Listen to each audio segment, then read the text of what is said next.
Irak, Donald Trump dhe fakti që prezantoi vetë Donald Trump këtë avionin F-46, F-47 se janë bërë këto tash nuk po I marrin vesh.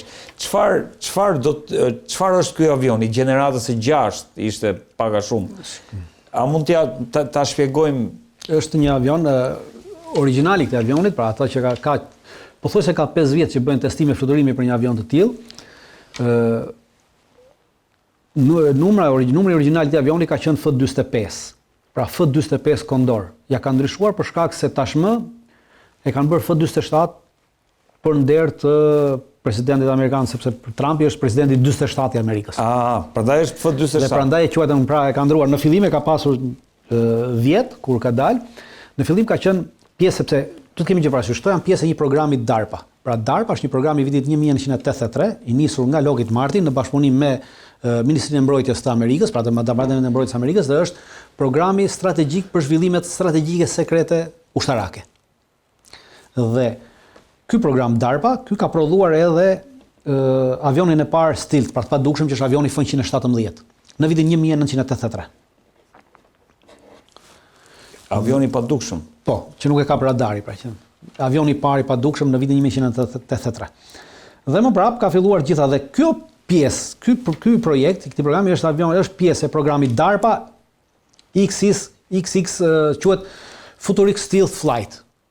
Dhe ka një program që quhet Futuristic Stealth Flight, pra fluturime të padukshme futuristike. Fluturimin e parë ky avion e ka bërë në vitin 2023, pra prototipi I parë ka fluturuar në vitin 2023. Dhe në 2023 nga XX që konsiderohet tashmë është ju vu një emër dhe ju vu F-45 Condor. Pra një gjenerat nga F-35 në F-45, kaluam në një gjenerat. Është bërë me idenë që të zëvendësoj F-22-shin dhe F-35-ën. Dhe ideja e parë e prodhimit të tyre ka qenë porositja 150 copëve. Por sipas vlerësimeve më pas të forcave ajrore amerikane, rezultoi që në rast se do porosisim 150 copë, prodhimi, mirëmbajtja, përgatitja e kushteve për mirëmbajtje, përgatitja e kushteve ku do të qëndrojnë këta avion, gjitha këto shkonin në një sasi prej 8 triliard dollarësh. Pra shpenzime marramense. Dhe atëherë u vendos 150 copë. Po. Atëherë u vendos që sasia maksimale që do prodhohen do të jetë vetëm 35 copë, e cila shkon në një sasi prej 3 triliard dollarësh. 3 trilion dollarësh. Dhe këta 35 copë do prodhohen deri në vitin duke filluar nga 2027 të prodhohen në seri deri në vitin 2036. Duhet mbaroj prodhimi I tyre. Pra ky është ideja e kësaj. Normalisht që në raport me vendet evropiane, pra në raport me vendet të tjera që nuk janë të njëjtin nivel në çështjet e aviacionit, qëndron shumë lart. Po në raport me nivele që janë me shtetet që janë në të njëjtin nivel, si është Rusia dhe Kina. Atëherë kemi pothuajse gati të barabartë. Kinezët kanë bërë një avion J-36, kanë demonstruar 2 herë fluturimin e tij, normalisht është prototip, nuk është se është seri, dhe ata pretendojnë që është e gjeneratës 6.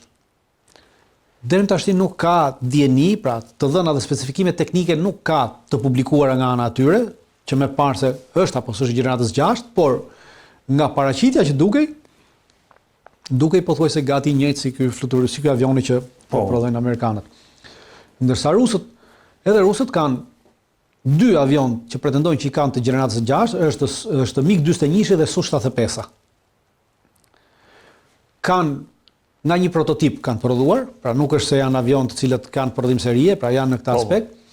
Dhe ata mendojnë që janë të gjeneratës 6, por edhe të dhëna teknike, specifikimet teknike të tyre deri më tash nuk janë të publikuara, ashtu siç nuk janë të publikuara të dhëna dhe specifikimet teknike të këtij avionit amerikan. Pra kanë mbetur, mbahen akoma sekret shtetëror.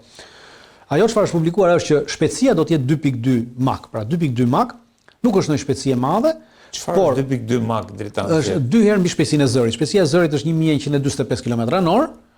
Po. Pra është 2 herë mbi shpejtësinë e zërit.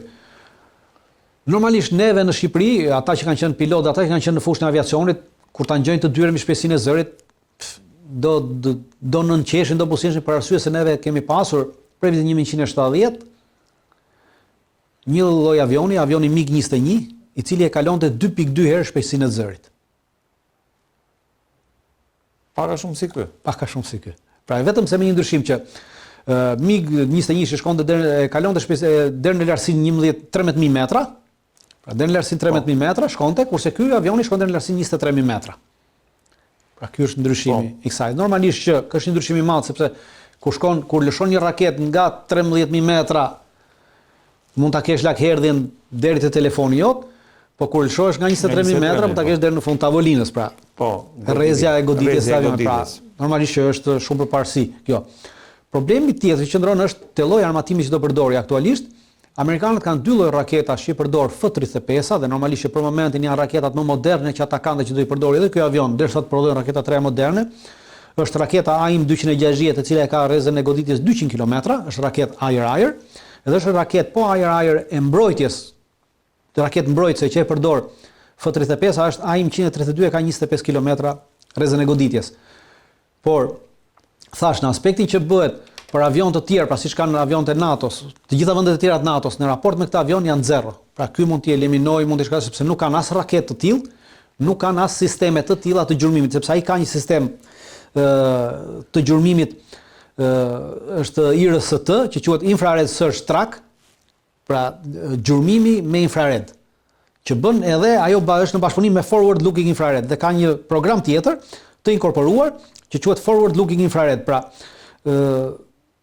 si më thën, kyçja e përparsuar me infrared. Dhe kjo është një lloj radari që funksionon si një radar pasiv, në aspektin ku themi pasiv sepse nuk lëshon val. Por kap valët infrared, ato radiacionet infrared që lëshon motori. Pra në rast se shihni kur aty motori lëshon infrared dhe ata kapin valët infrared dhe në bazë valëve infrared përcaktojnë objektivin, ku largësinë e objektivit normalisht që ky radar është te F-35, është te F-22 dhe të njëjtin radar e kanë edhe MiG-31, Su-35, Su-57. Aktualisht, pra, edhe rusët, edhe amerikanët e kanë. Kapaciteti i këtij radari është 100 km. Por kemi një problem. Te rusët, avioni MiG-31, pra avioni MiG-31, avioni Su-35 dhe avioni Su-57 kanë një raketë të veçantë, raketa R-73. Raketa R-73 është raketa e vetme sot për sot në botë, e cila ka kapacitet, pra është raketë air-air, e ka distancën e goditjes 400 km. Është provuar në Ukrainë para një viti në distancën maksimale 200, pra ka goditur objektiv nga 290 km larg. Nëpërmjet avionit. Nga avioni në avion. Pra, dhe prandaj thash, në raport me Rusin, nuk është në zbulim i madh, nuk është në diçka e madhe. Një superioritet, le të themi. Nuk është superioritet, është superioritet për gjitha vendet e tjera të NATO-s dhe vendet e tjera të botës, por në raport me Rusin nuk është, për arsye sepse ndryshon koncepti. Pra, amerikanët kanë konceptin e dominimit të ajrit nëpërmjet avionëve, kurse rusët kanë konceptin e dominimit të ajrit nëpërmjet mbrojtjes kundërajrore dhe raketore. Pra atë që po ndodh sot në Ukrainë, pra ata nuk ka mundësi të ngrihet asnjë avion në Ukrainë sepse ata e lëshojnë dhe rrëzojnë me raketa. Vetëm 4 herë ka ndodhur që kanë rrëzuar avion me goditje nga avion. Pra avion me avion. Po gjithë tjetër është vetëm me sistem raketor dhe sistem të mbrojtjes kundërajrore, të cilat e kanë në disa shtresa. Pra në këtë mënyrë ata e kontrollojnë dhe dominojnë ajrin, nuk e dominojnë nëpërmjet avionëve, kurse doktrina ushtarake e NATO-s ka dominimin e ajrit nëpërmjet avionëve. Por sot po tregohet që dominimi i ajrit bëhet mbi bazën e mbrojtjes kundërajrore dhe radarët që kanë rusët, radari S-400 dhe S-500 është problematik sepse ai funksionon përveç këtyre të tjerëve thënë, funksionon edhe nëpërmjet teknologjisë radiofotonike. Që është një lloj teknologjie e veçantë që kap lëvizjet e ajrit, pra në momentin që lëviz ajri, pra avioni lëvizin e ajrit dhe janë valë radiofotonike dhe përcakton objektivin, largësinë e objektivit dhe përcakton shpejtësinë e objektivit. Dhe në bazë shpejtësisë pastaj mund të përcaktojë që është objektivi ushtarak ose civil ose ashtu tjetër. Dhe ky është problemi dhe këta lloj radarësh janë, siç thash, shkojnë deri në 500 km distanca e këtyre radarëve. Pra shumë e madhe, shumë problematike, ndërkohë që gjithë perëndimi nuk ka mbrojtje kundërajrore të këtij kapaciteti dhe radar të këtij kapaciteti. Plus që ky lloj avioni ka avioni amerikan, pra ky F-47 ka kapacitete ushtarake për bombardime, sepse do të përdoret është avion edhe gjuajtës edhe bombardues. Pra gjuajtës është përcaktohet në aspektin që në ajër gjuan në ajër avion të tjerë, pra gjuajtës, dhe është edhe avion bombardues që përdoret edhe për bombardime, për të bombarduar objektiva në terren. Por aktualisht bombat më të mëdha që ka, pra ato bomba që kanë që posedojnë nuk janë të ati kapaciteti që duhet ishin. Pra nuk janë të ati niveli në krahasim me Rusinë. Rusët kanë avionët rusë përdorin bomba hipersonike, pra raketa hipersonike, ndërsa Perëndimi nuk ka akoma raketa hipersonike. Pra këtu kemi një, prandaj thash, në raport me Rusinë nuk është diçka, po në raport me gjitha vendet e tjera të NATO-s dhe me pjesën tjetër të botës, kjo është superioritet. Është superioritet. Ndërkohë, Dritan, kisha bërë ndërmend fakt edhe të diskutonim rreth situatës brendshme në Turqi, mund ta prekim pak, po thelbi i gjës është që Turqia do marri një bazë në Palmira. Regjia duhet ta kem atë hartën, një bazë ushtarake në Palmira, dhe është në bisedime shumë të avancuara për ta marrë këtë bazë, dhe qeveria siriane e pranon që është në negociata të avancuara me Turqinë për sa i përket dorëzimit të këtyre zonave afër Palmirës ushtrisë turke. Ndërkohë, kjo ka shqetësuar kryeministrin Benjamin Netanyahu, i cili ka thirrur një takim urgjent për sa i përket një mundësie përplasje midis Turqisë dhe Izraelit për shkak të këtyre zhvillimeve. Pra, thash, do doja shumë të merresha me situatën brenda në Turqi, por nuk e dija do kemi kohë, mund merrem më pas, por më intereson kjo. Në janar të këtij viti, komiteti Nagel, është një komitet që në shpesh raporte, ka bërë një raport në janar të viti, e cila përcakton si cënim të sigurisë të shtetit izraelit aleancën turko-siriane. E kemi diskutuar, kemi bërë... Problemi më i madh është sepse ata e përcaktojnë të pse kjo aleancë turko-siriane. Sepse thonë, aktualisht Turqia është vend sunit. Dhe Turqia po sjell sunitët në pushtet në Siri. Po. Dhe deri më sot kanë qenë alavitët.